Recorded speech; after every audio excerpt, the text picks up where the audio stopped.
வணக்கம். இன்றைய முக்கிய செய்திகள். காமராஜர் நகர் தொகுதியின் சட்டமன்ற உறுப்பினர் திரு ஜோஸ் சார்லஸ் மார்டின் அவர்கள் முன்னாள் அமைச்சர் திரு ஜான்குமாரை நேரில் சந்தித்து வாழ்த்து பெற்றார். புதுச்சேரியில் விரைவில் சட்டமன்ற உறுப்பினர்கள் பதவியேற்க உள்ள நிலையில் முதலியர்பேட்டை தொகுதியின் பாஜக சட்டமன்ற உறுப்பினரும் முன்னாள் அமைச்சருமான ஜான்குமார் மற்றும் அவரது துணைவியார் திருமதி லதா ஜான்குமார் அவர்களை லட்சிய ஜனநாயக கட்சியின் தலைவரும் காமராஜர் நகர் தொகுதியின் சட்டமன்ற உறுப்பினரான ஜோஸ் சார்லஸ் மார்டின் அவர்கள் பொன்னாடை அணிவித்து பூங்கொத்து வழங்கி வாழ்த்து பெற்றார். என்ஆர் காங்கிரஸ் தலைவர் திரு ரங்கசாமி அவர்களை லட்சிய ஜனநாயக கட்சியின் தலைவர் திரு ஜோஸ் சார்லஸ் மார்டின் அவர்கள் மரியாதை நிமித்தமாக சந்தித்து பேசினார்.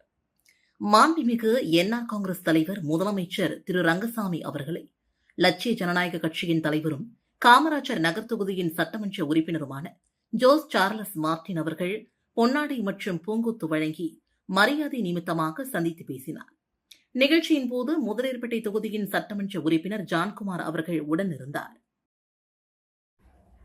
புதுச்சேரி காமராஜர் நகர் தொகுதி சட்டமன்ற உறுப்பினர் ஜோஸ் சார்லஸ் மார்டினுக்கு தங்க இழை ஓவியம் வழங்கி தம்பதியினர் வாழ்த்து தெரிவித்தனர்.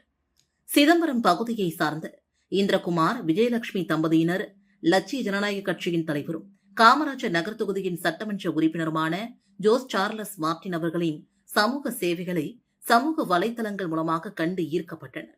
அண்மையில் நடைபெற்ற சட்டமன்ற தேர்தலில் ஜோஸ் சார்லஸ் மார்டின் அவர்கள் சட்டமன்ற உறுப்பினராக வெற்றி பெற்றதைத் தொடர்ந்து அந்த தம்பதியினர் நேரில் சந்தித்து வாழ்த்து தெரிவித்தனர். அப்போது 10 கிராம் தங்கத்தில் சுமார் 4 அடி 3 அடி அளவில் வடிவமைக்கப்பட்ட கோல்டன் லைன் ஒர்க் டிராயிங் எனப்படும் தங்க இழை ஓவியத்தை சிறப்பு பரிசாக வழங்கினர்.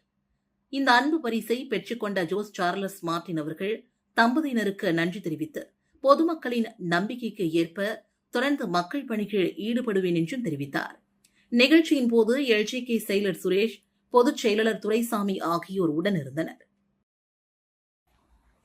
அக்னி நட்சத்திர காலத்தில் கோடை வெப்பத்தின் தாக்கத்தை தணிக்கும் வகையில் மழை பெய்வது புதுவை மக்களிடையே மகிழ்ச்சியை அளித்துள்ளது. புதுவையில் ஏப்ரல் மாதத்தில் கடும் கோடை வெப்பம் நிலவியது.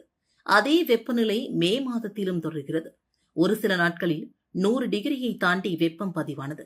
கடந்த 4ஆம் தேதி அக்னி நட்சத்திரம் தொடங்கியது. இது புதுவை மக்களிடையே பெரும் பீதியை ஏற்படுத்தியிருந்தது. இதனால் அக்னி நட்சத்திரம் தொடங்கிய நாள் இரவு திடீரென இடியுடன் மழை பெய்தது. இது புதுவை மக்களுக்கு சிறிது ஆறுதலை அளித்தது. அடுத்து வந்த நாட்களில் மீண்டும் கோடை வெயிலின் தாக்கம் அதிகரித்தது. இந்நிலையில் நேற்று இரவு முதல் வானிலை மாறியது. கடுமையான இடியுடன் லேசான தூறல் மழை பெய்தது. இது காலை வரை நீடித்தது. இன்று அதிகாலை முதல் கருமேகங்களுடன் வானம் இருண்டு காணப்பட்டது. லேசான மழையும் குளிர்ந்த காற்றும் வீசியது. அவ்வப்போது மழையின் அளவும் அதிகரித்தது. அக்னி நட்சத்திர காலத்தில் கோடை வெப்பத்தின் தாக்கத்தை தணிக்கும் வகையில் மழை பெய்வது புதுவை மக்களிடையே மகிழ்ச்சியை அளித்துள்ளது. புதுவைக்கு வந்துள்ள சுற்றுலா பயணிகளுக்கும் திடீரென மாறிய வானிலை உற்சாகத்தை ஏற்படுத்தியுள்ளது. புதுச்சேரி தேசிய ஜனநாயக கூட்டணி தலைவராக ரங்கசாமியை சட்டமன்ற உறுப்பினர்கள் தேர்வு செய்தனர். ஆட்சி அமைக்க உரிமை கோரி துணைநிலை ஆளுநர் கைலாசநாதனை முதல்வர் ரங்கசாமி தெரிவித்தார். என்ஆர் காங்கிரஸ் கட்சியின் சட்டப்பேரவை கட்சித் தலைவராக ரங்கசாமி தேர்வு செய்யப்பட்டார். பாஜக சட்டப்பேரவை கட்சியின் தலைவராக நமச்சிவாயம் தேர்வு செய்யப்பட்டுள்ளார். NDA கூட்டணி அமைச்சரவைகள் பாஜகவிற்கு எத்தனை அமைச்சர்கள் என்ற முதல்கட்ட பேச்சுவார்த்தை நடந்தது. இதில் எந்த முடிவும் எட்டப்படவில்லை. இதனைத் தொடர்ந்து முதல்வர் பதவியை ரங்கசாமி ராஜினாமா செய்து துணைநிலை ஆளுநர் கைலாசநாதனிடம் கடிதம் அளித்தார். இதனைத் தொடர்ந்து தேசிய ஜனநாயக கூட்டணி கட்சிகளின் கூட்டம் காமராஜர் சாலையில் உள்ள தனியார் ஹோட்டலில் நடைபெற்றது. இந்த கூட்டத்தில் மத்திய அமைச்சர் மன்சுக் மண்டாவியா, ரங்கஸ்வாமி, நமச்சிவாயம், அதிமுக மாநில செயலாளர் அன்பழகன், பாஜக தலைவர் ஜோஸ் சார்லஸ் மார்டின் மற்றும் NDA கூட்டணி சட்டமன்ற உறுப்பினர்கள் அனைவரும் பங்கேற்றனர். கூட்டத்தில் தேசிய ஜனநாயக கூட்டணி தலைவராக ரங்கசாமி தேர்வு செய்யப்பட்டார். ரங்கசாமி தலைமையில் ஆட்சி அமைக்க பாஜக, அதிமுக, பாஜக கட்சிகளின் சார்பில் ஆதரவு கடிதங்களை வழங்கினர்.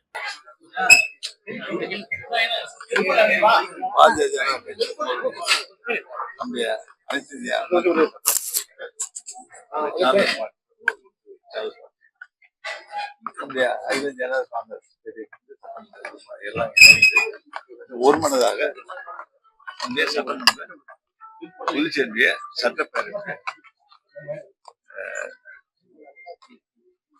நம்முடைய எங்களுடைய கூட்டணி கட்சி தலைவராக ஒரு மனதாக தேர்வு செய்யப்பட்டார். அடுத்து ஆளுநரை சந்திக்க போறீங்களா? எத்தனை மணிக்கு? 5 மணிக்கு சந்திக்க போறோம்.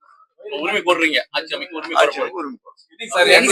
பதவியேற்பு விழா என்னைக்கு சார் வச்சிருக்கீங்க? பதவியேற்பு விழா அதான் பதிலோர்ப்பா அந்த நம்ம சட்டமன்ற இவர ஆளுநர் சந்தித்த பிறகு இல்ல, நீங்க என்ன முடிவு பண்ணிருக்கீங்க?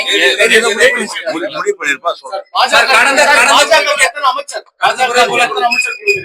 அதெல்லாம் அமைச்சர் அமைக்கும் பொழுது நன்றி வணக்கம். நன்றி வணக்கம். கூட்டணி கட்சி நன்றி வணக்கம். நியமன சட்டமன்ற சார் என்ன தேர்ந்தெடுத்திருக்காங்க, இதுக்கப்புறம் தான் இல்ல நியமன சட்டமன்ற உறுப்பினர்கள் இந்த முறை என்ஆர் காங்கிரஸ் கிடைக்குமா, பாஜக கொடுப்பீங்களா? கவர்மெண்ட் ஃபார்ம் பண்றதுக்காக தேர்ந்தெடுக்க. கடந்த முறை நீங்க ஃபார்ம் பண்றதுக்கு முன்னாடியே நியமன சட்டமன்ற உறுப்பினர்ல நியமிச்சிட்டாங்க பாஜக. அந்த கேள்வி சந்திக்க போறாங்க, இதை நீங்க எப்படி பாக்குறீங்க? சார் முக்கிய ஆலோசனை சார் மத்திய அமைச்சரோட பேசுறது முக்கிய ஆலோசனை. துணை முதலமைச்சர் கேக்குறாங்க, கூட்டணி கட்சி துணை முதலமைச்சர் கேக்குறாங்க. அது பத்தி அதுக்கப்புறம் அமைக்கும் பொழுது பதவியேற்பு இல்ல சார். இதனைத் தொடர்ந்து தேசிய ஜனநாயக கூட்டணி ஆட்சி அமைக்க உரிமை கோரி துணைநிலை ஆளுநர் கைலாசநாதனிடம் முதல்வர் ரங்கசாமி கடிதம் தந்தார். உடன் என்டிஏ கூட்டணி கட்சிகளான என்ஆர் காங்கிரஸ், பாஜக, அதிமுக, லாஜக சட்டமன்ற உறுப்பினர்கள் உடன் இருந்தனர். இந்த சந்திப்பிற்கு பிறகு முதல்வர் ரங்கசாமி கூறுகையில், புதுச்சேரியில் என்டிஏ ஆட்சி அமைக்க அழைப்பு விடுக்க கோரி ஆளுநரிடம் கடிதம் தந்துள்ளேன். வரும் 13ஆம் தேதி காலை முதல்வராக பதவி ஏற்கிறேன் என்றார். அதான் சார் என்னைக்கு பதவி ஏற்கிறீங்க சார்? அதை பத்தி 13ஆம் தேதி அமைச்சர்கள் பதவி ஏற்பு என்னைக்கு? அமைச்சர்கள் முடிவு பண்ணிருக்கீங்களா? அன்னைக்கு பதவி ஏற்கிறோம். மேற்கு வங்கத்தில் பாஜக ஆட்சி அமைந்ததை கொண்டாடும் வகையில் புதுச்சேரி பாஜகவினர் பட்டாசுகள் வெடித்தும் இனிப்பு வழங்கியும் கொண்டாடினார்கள். நடந்து முடிந்த சட்டமன்ற தேர்தலில் மேற்கு வங்கத்தில் ஆட்சியில் இருந்து திரிணாமுல் காங்கிரஸ் வீழ்த்தப்பட்டு பாஜக பெருவாரியான வாக்குகள் வித்தியாசத்தில் ஆட்சியை கைப்பற்றியது. மேற்கு வங்கத்தின் முதல்வராக ஸ்வேந்து அதிகாரி பொறுப்பேற்றுள்ள நிலையில் அதனை புதுச்சேரி பாஜகவினர் புதுச்சேரி மாநில பாஜக தலைவர் ராமலிங்கம் தலைமையில் இந்திரா காந்தி சிலை சதுக்கம் அருகே ஒன்று திரண்ட பாஜகவினர் வெற்றி கோஷங்களை எழுப்பியதுடன் பட்டாசுகள் வெடித்தும் சாலையில் சென்ற பொதுமக்களுக்கு இனிப்புகள் வழங்கியும் கொண்டாடினார்கள். இந்த வெற்றி கொண்டாட்டத்தில் புதுச்சேரி பாஜகவை சார்ந்த சுமார் 100க்கும் மேற்பட்ட நிர்வாகிகள் கையில் கொடியுடன் கோஷங்களை எழுப்பி ஆரவாரமாக கொண்டாடினார்கள். கர்நாடக துணை முதலமைச்சர் டி.கே. சிவக்குமார் திருநள்ளாறு சனீஸ்வர பகவான் ஆலயத்தில் தரிசனம் செய்தார். காரைக்கால் மாவட்டம் திருநள்ளாற்றில் புகழ்பெற்ற ஸ்ரீ தர்ப்பரணேஸ்வரர் சுவாமி தேவஸ்தானம் அமைந்துள்ளது. இங்கு சனீஸ்வர பகவான் தனி சந்நிதி கொண்டு அபயகஸ்த முத்திரையுடன் அருள் பாலித்து வருகிறார். இக்கோவிலில் சனிக்கிழமை தோறும் திரளான பக்தர்கள் வந்திருந்து நலன் குளத்தில் நீராடி சனீஸ்வர பகவானை தரிசனம் செய்து செல்கின்றனர். இந்நிலையில் இன்று கர்நாடக மாநில துணை முதலமைச்சர் டி.கே. சிவக்குமார் திருநள்ளாறு ஸ்ரீ தர்ப்பரணேஸ்வரர் ஆலயத்தில் தரிசனத்திற்காக வந்திருந்தார். அவர் முன்னதாக ஸ்வர்ண கணபதி, சுப்பிரமணியர், ஸ்ரீ தர்ப்பரணேஸ்வரர், அதனைத் தொடர்ந்து மரகதலிங்கத்தை தரிசனம் செய்து பின்னர் ஸ்ரீ சனீஸ்வர பகவான் சந்நிதிக்கு வந்து சனீஸ்வர பகவானை தரிசனம் செய்தார்.